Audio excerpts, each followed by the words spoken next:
When he woke up, he found himself transported through time, becoming an ordinary 21st century girl named Chen Xian, transported to the endless warring period, similar to our warring states period. Here, human life was as insignificant as ants. The ruler of this country, the cold-blooded Emperor Huazi, fell for him at first sight. Born in peaceful times, Xian was kind and pure, rare qualities in these chaotic times. He didn't belong in this era, but to possess him, Huazi forced and imprisoned him, separated by thousands of years. Here, Xian could only rely on Huazi to survive. Actually, Huazi's arrogance and dominance stemmed from his childhood misfortune. When Huazi was 9, his younger brother assassinated the current emperor. The mastermind turned out to be his own mother. The young Huazi suffered a heavy blow. Though Huazi had thousands of beauties in his harem, only Xian gained his favor. But soon, chaos erupted across the land, with lords fighting for supremacy. The king of Zhao attempted to steal Huazi's beloved. Huazi held him dear to his heart and couldn't allow others to take him away. He led armies to the battlefield, carrying the nation's mission. After experiencing life, death, and separation, the lovers finally ended up together. What's it like to experience a hero's rescue behind the scenes? He was originally just an ordinary college student, then woke up to find himself transported through time. His name was Chen Xian.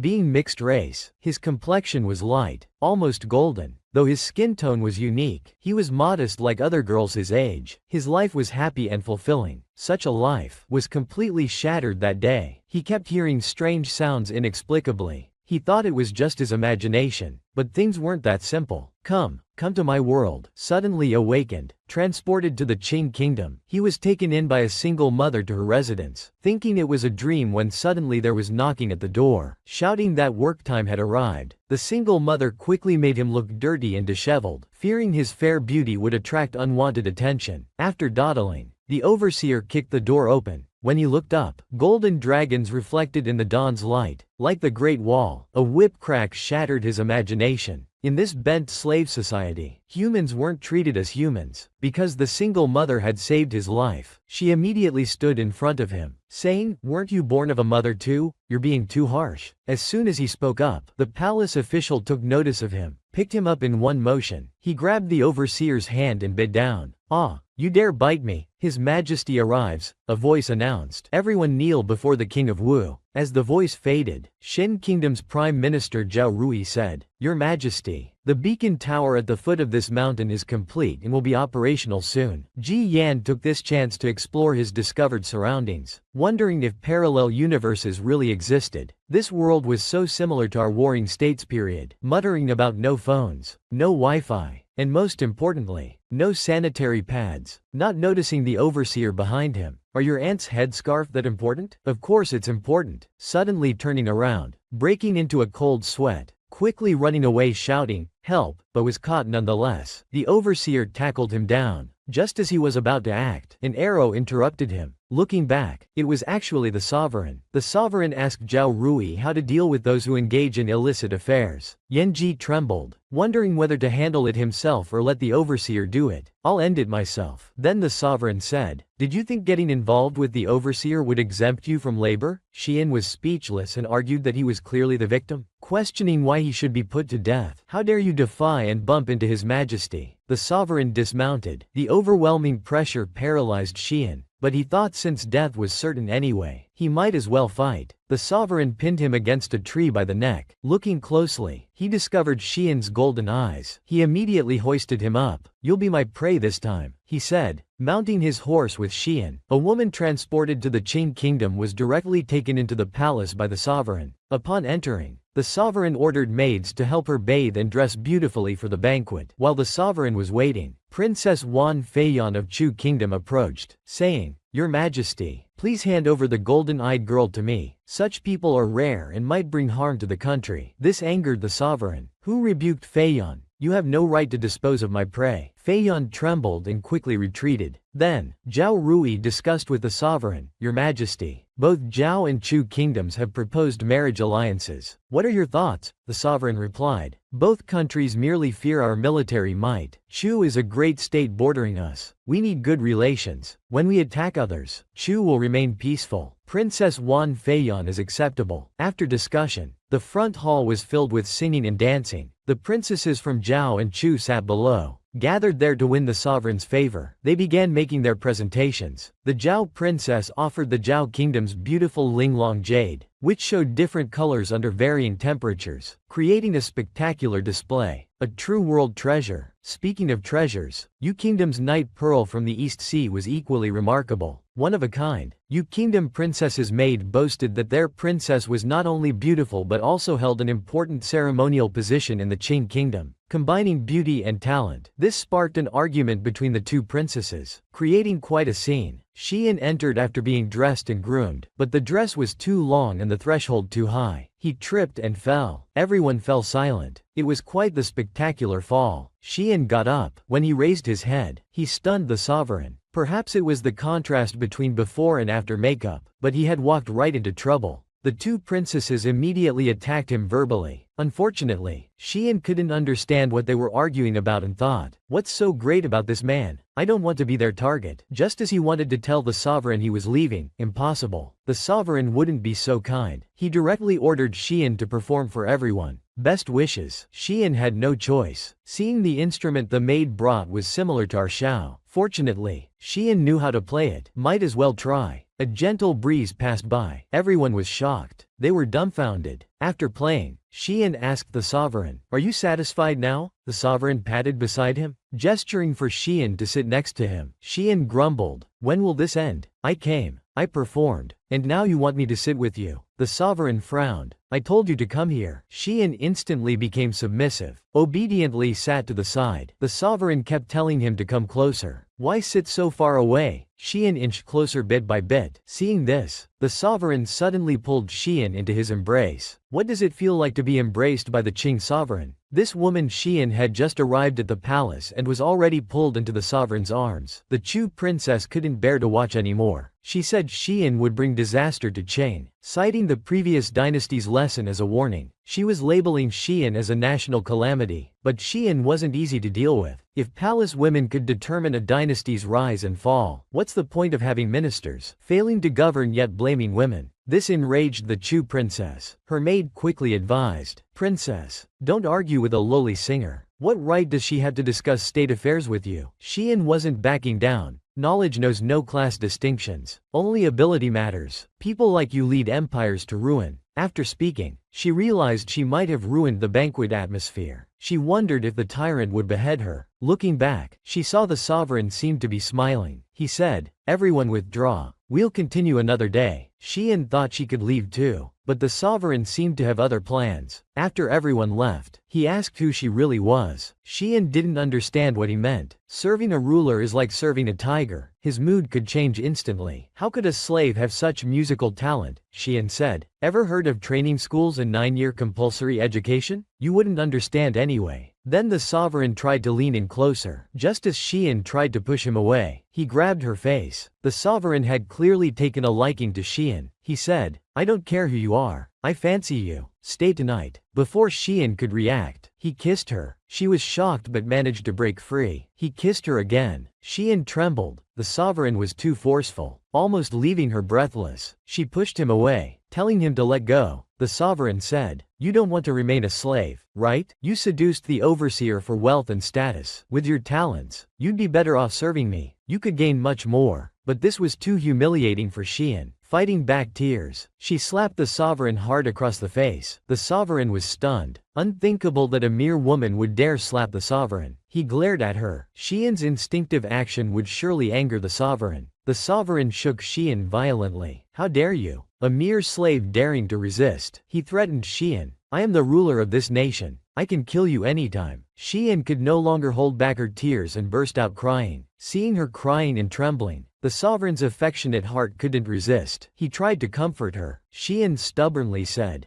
"Do as you wish. Kill me if you want. But that doesn't make me your possession." The sovereign couldn't console her. He silenced her with another forceful kiss. Suddenly, An assassin appeared. What timing! The sovereign pushed Xian away and drew his sword. He struck at the assassin. The assassin died instantly. Xian watched in shock. If I offend him, my fate would be terrible. Ministers rushed in upon hearing the commotion. Zhao Rui apologized. Your Majesty, forgive our late arrival. Are you all right? Before they could react, they realized the assassin's dagger was poisoned and had scratched the sovereign. The poison took effect, and the sovereign collapsed beside Zhao Rui. Quickly summoned the royal physician. Xian stood helplessly aside. The Chu princess heard of the sovereign's injury. She insisted on entering Qingqin Palace to check on him. Seeing this, Xian quickly slipped away. Unfortunately, she overheard several ministers discussing, "He's not dead yet." A group of people were already hoping for the sovereign's death. Xian recalled, "If the sovereign hadn't pushed me away, I would have been injured too. Whether intentional or not, he saved me. I should at least warn the Qing chancellor about other nations' invasion plans. That's the least I can do. This emperor isn't dead yet, but everyone's hoping for his death." In the prince's chambers, the sovereign lay in bed. He was poisoned with the barbarian's secret poison, for which there was no cure. His Majesty was about to implement reforms. The nobility had been suppressed for long, and they might take this chance to revolt. The main army was stationed at the borders and couldn't return in time.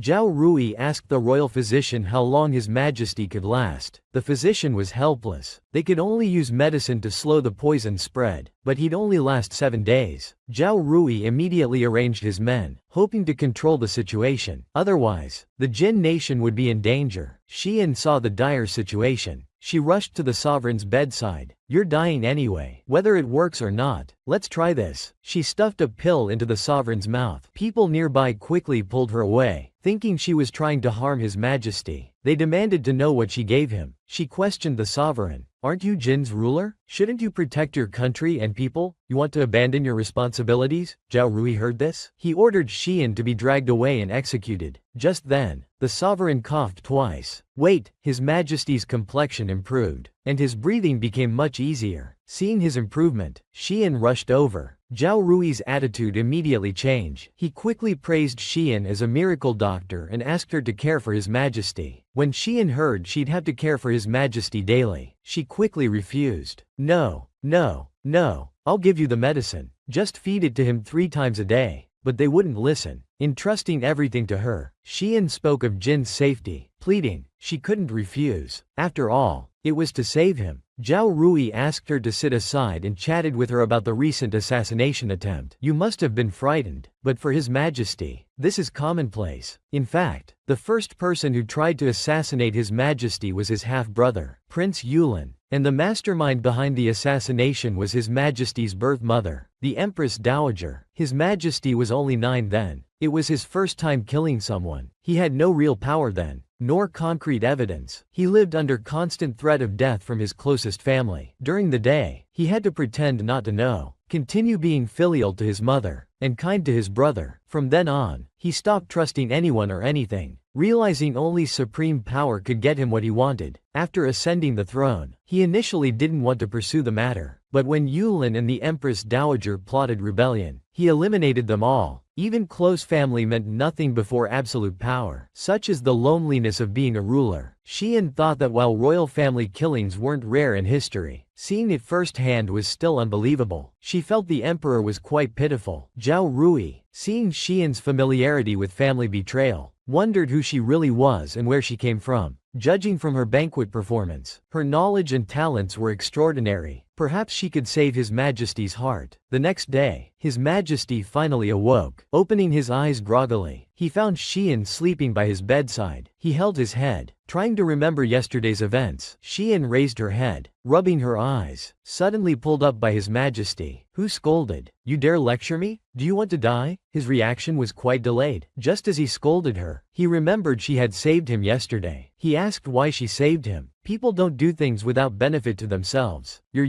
opera singing was good. He directly declared Xian as his woman. But Xian didn't want to be his woman. She pushed him away. The sovereign quickly grabbed her hand, pulled her onto the bed, questioned her defiance again, determined to make her submit. This woman was directly declared as His Majesty's woman, but he was unwilling. Just as she broke free, Chancellor Zhao Rui entered, inquiring about His Majesty's health. Xian quickly seized the chance to escape. The sovereign immediately instructed Zhao Rui to keep a close watch on Xian, fearing she might run away. Zhao Rui was puzzled. His Majesty had never shown such interest in a woman before. Could it be that His Majesty had fallen for Xian? The sovereign merely said Xian was his prey. An interesting prey. As Xian fled, she encountered Fei Yan. Fei Yan heard that during His Majesty's unconsciousness, while no one was allowed in the chambers, Xian was permitted to attend to him. A palace maid told Fei Yan that she had saved His Majesty. Upon hearing this, Fei Yan immediately questioned what sorcery Xian had used. At this rate, His Majesty would surely be bewitched by her. She ordered her maids to follow Xian, saying she would gouge out Xian's eyes. She wanted Xian dead. Fei Yan dragged her to the hall and said, "Chen Xian, how do you want to die? Tell me." Xian found the voice familiar, as if she'd heard it before. Thinking carefully, it was Fei Yan who had pulled her into this world. Xian asked why she brought her to this world. Fei Yan didn't hide it, she just liked Xian's eyes. She muttered to herself, "Should I kill you first then gouge out your eyes? Or gouge them out before killing you?" Then Fei Yan burst into maniacal laughter. She wanted to torture Xian slowly, watching her struggle to death. She even wanted to throw her into a snake pit. Xian was shocked. This was the legendary ancient torture of feeding living people to venomous snakes and insects, Kai Peng. Fei Yan wanted to watch swarms of venomous snakes and scorpions crawl over Xian's body, slowly eating her alive. How perverted. Just as two guards were about to push Xian down, Princess Zhao, hearing the commotion, approached. She sarcastically remarked that the Qing palace was so magnificent, she couldn't resist taking a walk. Unexpectedly encountering this drama, she then threatened Fei Yan. "Are you carrying out unauthorized punishment? I don't think His Majesty would approve." Fei Yan righteously claimed that Xian attempted a jailbreak, and as Qing's priestess, she had every right to punish a criminal slave. Princess Zhao dismissed it, saying a mere slave couldn't cause much trouble. Xian thought their cliché palace drama was just a tool for men's power plays. As Princess Zhao approached Fei Yan demanded to know what she wanted. Princess Zhao whispered in Fei Yan's ear, asking her to give up their competition and help her enter the Qing harem. Fei Yan would remain Qing's respected priestess. Outwardly, Fei Yan agreed with a malicious smile. But danger was approaching Princess Zhao. Fei Yan suddenly pushed Princess Zhao. Xian rushed to grab Princess Zhao, but only caught her broken necklace. Fei Yan didn't care, mockingly saying, "Princess Zhao means nothing. Anyone against me must die. You wanted to stay in Qing? I'll let you rest here eternally." Then laughed madly. "You wretch, His Majesty is mine now. No one can take him away." Just then, Princess Zhao's personal guards came searching, demanding to know what happened. Zhao Nation wanted an explanation, but Fei Yan ignored them, falsely accusing Xian of pushing the princess. Pointing to the pendant in her hand, Xian explained, "With so many guards here, why would I risk my life to harm her? You're competing with her for the Qing harem, and killing someone in your territory would be easy. Both motive and capability point to you as the most suspicious. Your rush to clear yourself only shows your guilt. You're trying to frame me. At least be logical." Fei Yan, probably panicking, immediately tried to silence Xian, but Xian had no power or status. The guards could easily deal with her, insisting she was the killer and demanding justice. They only dared to make Xian the scapegoat. They dragged Xian to Qianchun Palace to report to Zhao Rui. They claimed Xian killed Princess Zhao. The Zhao clan wanted to burn Xian alive. When Zhao Rui heard Princess Zhao was murdered, he knew this was a troublesome diplomatic issue. He quickly asked which slave girl committed the murder. The guard said it was the golden girl Zhao Rui had told them to watch. Zhao Rui looked disbelieving. The sovereign vaguely heard someone wanting to burn Xian alive. Despite his weak condition, he came out to ask Zhao Rui, "Did you say they want to burn Xian?" "Yes." His Majesty immediately scolded, "Nonsense. Without my order, who dares touch her?" Wei Ma immediately went to save her. Xian was in dire straits. He kept saying, "Chen Xian, you are my prey. Without my permission, you are not allowed to die." At the Qin Palace Square, everyone was shouting to burn her. Fei Yan said to the Zhao clan, "After burning her, please let me handle the corpse." The Zhao doctor, not caring about her intentions, focused only on avenging his master and agreed immediately. Fei Yan's enemy was tied to a stake. The surrounding fire grew larger. Without power or status, she was helpless. Just as she was about to close her eyes and accept her fate, she suddenly heard something. Opening her eyes, she saw the sovereign clearing away the fire beneath her. Everyone was shocked. The sovereign immediately cut the ropes binding Xian. Xian never expected the sovereign would come to save her. He immediately embraced Xian, thinking about saving her. It was the tyrant she despised who came to her rescue. This woman was almost burned alive by a group of mindless people. Fortunately, the sovereign arrived in time. He took her into his arms, holding her tightly. Xian said tenderly, "Thank goodness you made it." She nestled in the sovereign's embrace, so even a tyrant's chest had warmth. As they were still immersed in the moment, the Qin king broke the atmosphere. "This slave killed our princess. If she's not executed, how can I explain to the Zhao king and country?" The Chu state added fuel to the fire. "Please give the Zhao clan an explanation." Or Chu, as a fellow Jin alliance state, cannot accept this either. Haiyan also said they couldn't offend two countries over a mere slave. The officials knelt down one after another, but the sovereign firmly believed Xian wasn't the killer. He questioned the Zhao clan, asking if they personally witnessed Xian killing Princess Zhao. They didn't know who actually killed her. Internally panicking, they only mentioned seeing Xian holding the princess's pendant. Despite their insistence, the sovereign only believed in Xian, scoffing. HMPH. A Zhao envoy dares to declare my consort the murderer based on just this? Even if she's suspicious, I should conduct the investigation personally. But Xian was still thinking about the sovereign calling her his consort. The sovereign immediately announced officially, "I bestowed the title of beauty upon Xian on the night of the imperial banquet." As soon as he said this, Fei Yan was the first to object, arguing that a mere slave couldn't be His Majesty's consort. The sovereign explained that Xian had merit in saving him recently, and he had abolished her slave status. Hearing this, Fei Yan collapsed to the ground in disbelief. Xian thanked the sovereign for saving her and said she could prove she didn't kill Princess Zhao. But regarding becoming a consort, she wanted to discuss it further. The sovereign cupped her face, telling her to obey or die here. He domineeringly lifted her chin. "I am the king of Chain. I control everything in Chain. If you want to live, be my woman obediently." After speaking, his body, which had been holding up for so long, finally gave out. Zhao Rui quickly ordered servants to help His Majesty back to his chambers. The sovereign was still worried about Xian. He instructed Zhao Rui not to let anyone harm Xian. Xian watched the sovereign's retreating figure. She hadn't realized he was so weak. Zhao Rui said beside her, "Miss Xian, His Majesty values you greatly. This is your honor. Please comply." After His Majesty's intervention, Fei Yan's hatred for Xian only grew deeper. When night fell, Xian sat by the window, thinking of her homeland, lost in thoughts about her parents. Someone called out, "Western beauty, His Majesty requests your presence." Xian joked, "What Western beauty? I don't have plums. But would you like preserved plums?" The maid was stunned. Xian continued praising the preserved plums, saying she'd get some for the maid if she had a chance to leave the palace. The maid finally reacted, trembling, "Western beauty, please don't tease Ewer. Such matters could cost us our heads. Please go to His Majesty, or Ewer's legs will be broken." Hearing this, Xian reluctantly followed Ewer. At the doorway, she saw Zhao clan finishing their discussion with the sovereign. Zhao passed by without even glancing at Xian. She wondered if they were really letting it go. Watching Zhao leave, the sovereign told Xian to stop looking. The matter was resolved. The princess had merely fallen during her leisure walk. Some gifts would suffice as compensation. But concerning a foreign princess's life, could it end just like that? Her mind was racing. The sovereign called Xian over. Sensing trouble, Xian quickly made excuses about collecting laundry, backing away while saying she wouldn't disturb him. She turned to run, but the sovereign pulled her back, saying, "Must I take action myself? You're always so disobedient." He pointed to gifts on the floor, Jin's finest jewels and silks, her confirmed gifts. He embraced her tenderly, asking if she liked them. Xian more than liked them. Her eyes sparkled, but she realized accepting these jewels meant accepting becoming his consort. She refused. "I don't want these. I don't want to be your consort. I don't want your jewels. I just want you. Let me go." The sovereign ignored her words and pulled her close. He said domineeringly, "Either become my woman or die here. Don't force me to destroy you." Indeed, a tyrant remains a tyrant. Even forcing marriage, Xian felt helpless. She started crying, startling the sovereign, sobbing and sniffling. She said she wanted to go home. Hearing her cry, the sovereign displayed typical male confusion. She spoke through tears, barely intelligible, about family and home. The sovereign, at a loss, said, "Isn't staying by my side good enough?" Xian wouldn't listen. The sovereign lifted her chin and barked, "You're too noisy. Stop crying." Seeing her pitiful state, the sovereign's heart thumped.